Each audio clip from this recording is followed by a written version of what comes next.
म बाँच्न चाहन्छु तर पैसा छैन।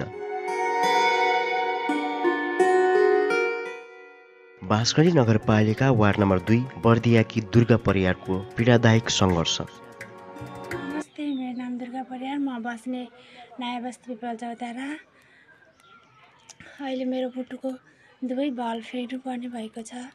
आर्थिक अवस्था कमजोर छ। धेरै नै उपचार गरिसक्यौँ अनि भएको जग्गा जीवनी सबै सक्यो उपचार गर्दा गर्दै। अनि धेरै नै गाह्रो भएको छ अहिले मलाई। मैले औषधि खान लगाएको 3 वर्ष भइसक्यो अनि अहिलेसम्म ठिक हुँदैन। अझै अहिले त गाह्रो हुँदै गइरहेछ। त्यसैले अहिले सबैले सक्दो सहयोग गर्न अनुरोध गर्दछु।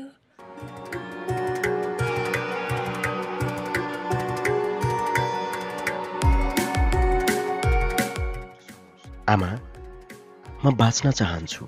21 वर्षीय दुर्गा परियारको कमजोर आवाजले उनकी आमाको मुटु चसक्क बनाउँछ।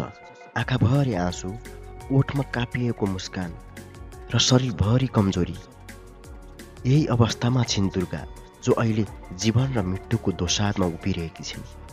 सानैदेखि सङ्घर्षले भरिएको दुर्गाको जीवन अहिले झन कठिन बनेको छ।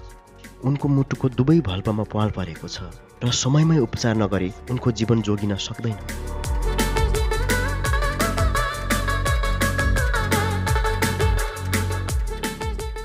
तर उपचारको लागि चाहिने लाखौँ रुपैयाँ उनको परिवारसँग छैन।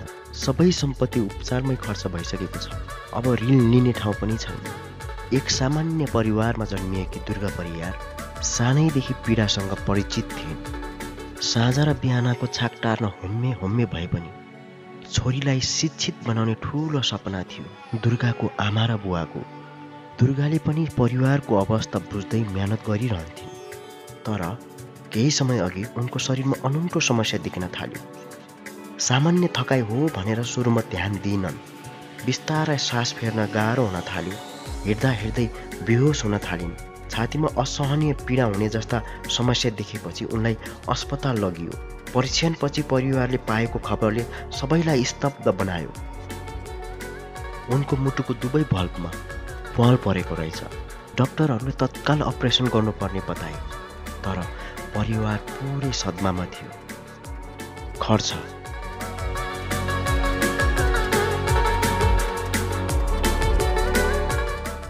लाखौँ रुपैयाँ कसरी जुटाउने, कहाँबाट जुटाउने? एउटा मजदुर परिवारको लागि त्यत्रो रकम जुटाउन असम्भव थियो।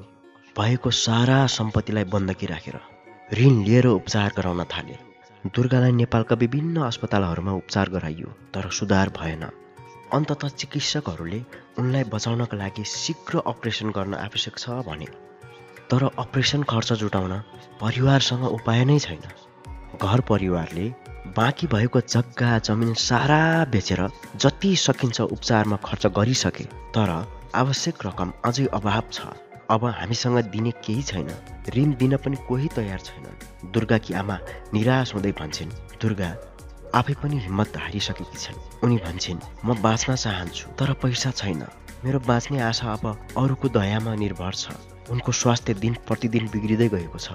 खाना मन छैन, हिँड्न सक्दिनन्, सुत्दा पनि छाती दुख्छ। आज दुर्गालाई बचाउन सक्ने शक्ति हामी सबैसँग छ। सानो सहयोगले उनको जीवन फर्कन सक्छ। उनका आमा बुवा दिन रात रुन्छन्। छोरीलाई बचाउने आशामा भगवानसँग प्रार्थना गर्छन्।